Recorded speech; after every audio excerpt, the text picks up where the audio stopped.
ਚੰਡੀਗੜ੍ਹ ਦੇ rock garden ਦਾ ਅੱਜ ਮੈਂ ਇੱਕ ਦ੍ਰਿਸ਼ ਤੁਹਾਨੂੰ ਦੱਸਣ ਲੱਗਾ। ਇਹ ਇੱਕ ਗੁਫਾਨੁਮਾ ਬਣਾਏ ਦਾ ਇਹਨੇ, ਜਿਹਦੇ ਅੰਦਰ ਕੋਈ ਆਪਣਾ ਸੱਭਿਆਚਾਰ ਕਲਚਰ ਦਰਸਾने ਦੀ ਨਾ ਕੋਸ਼ਿਸ਼ ਕੀਤੀ ਦੀ ਹੈ कठपुतलियां राहें। घड़े भी लाए दे न, ये कठपुतलियां दोने बक्खी ये चीज़ां हैं न, ये कोई हत्थ कन्नै कीती दी कलाकारी। ये जियां अस हल पंजाली दा उपरला हिस्सा ढग्गें गी जिसलै अस दोनें गी जुगड़दे हे एक चक्कर, ये पिच्छों कोई जनानी झांका दी है कमरे अंदर। ये इन्हें ऊंट बनाए दा है, राजस्थान का शायद कंसैप्ट लेदा है। ये दो बतकां कठपुतली राहेंगे, ये हल जी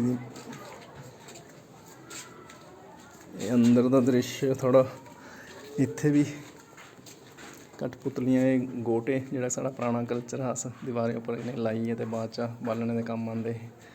तो ये कठपुतलियां इत्थे कोई पंजाब का कल्चर हो सकता है। झूला दी जनानी सब कठपुतलियां। ये भी अपना लोकल कल्चर दर्शाने की कोशिश की दी है। ये चुल तुस दिखा दो, ये बंदा जनानी दो बैठे ने, कन्नै बच्चा भी है।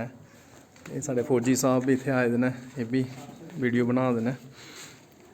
तो ये साढ़े बच्चे भी सारंग शौर्य दी मम्मी ये भी इत्थे आए दे ने।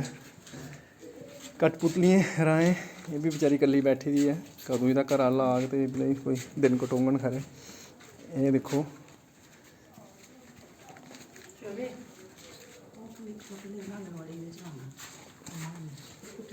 ये कोई मेरे ख्याल च डोली का दृश्य है, जिहदे च नवीं ब्याहता जा दी है तो हुण आखिरी बारी अपनी सहेली की या मां की मिला दी है कि पता नहीं अगली बारी कदों परतोना है। ये कोई चूड़ियां खरीद रही है, चलो सारंग दा आखना चूड़ियां खरीदा दी है, चूड़ियां तो नहीं खरीदा दी है वैसे, चलो हो सकता वो भी हो सकता है।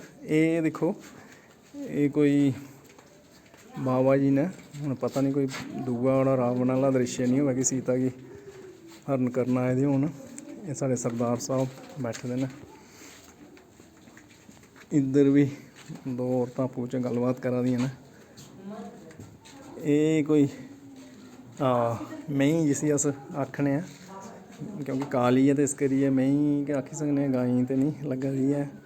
तो ये दुद्ध चुआ दी है जनानी, हालांकि थल्ले बाल्टी दी हर चीज़ के उपर इन्हें कवर किए कपड़े राहें। ये चरखा, ये देखो चक्की बनाई दी, ये चक्की पीने का जिहड़ा पुरानियां जनानियां काम करदी हैं, घर के चक्की पीनी, आटा पीना, पूरा दिन ये काम करते रौहना।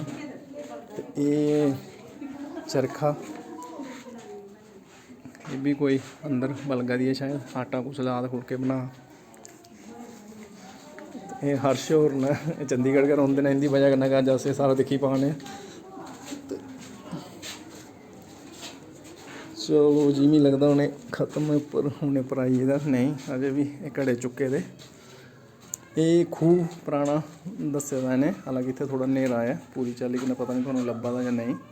ये खूह चा हालांकि बाल्टी होनी चाहिए, घड़े राहें पानी कड्ढा दी है।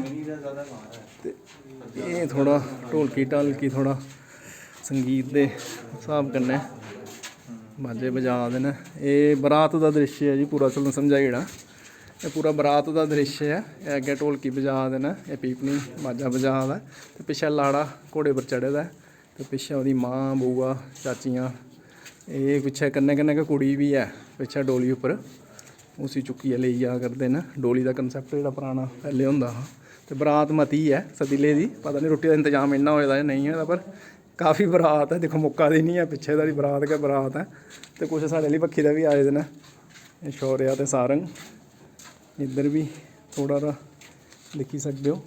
कुल मिलाइए तो थोड़ा मैं एक हिस्सा रॉक गार्डन का दस्या है, एक गुफानुमा इन्हें एक कंसैप्ट बनाए दा, जिहदे च अपना कल्चर दसने की कोशिश की दी है।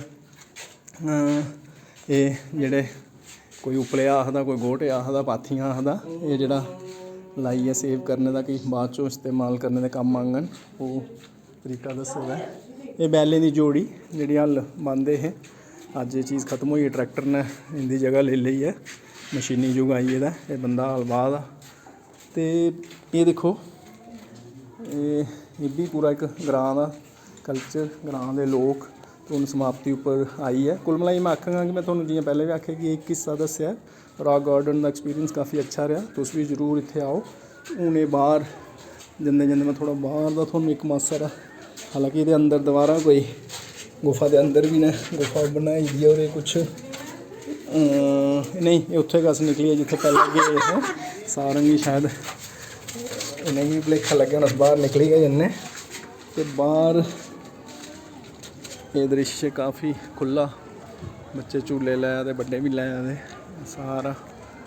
ते एह् इ'नें लिखे दा नो एंट्री, इद्धरों नहीं जाना, दूई बक्खी दा जाना एंट्री आह्ली साइड दा। चलो जी फिर थोह्ड़े कोला इजाजत लैन्ने। जै डुग्गर जै डोगरी।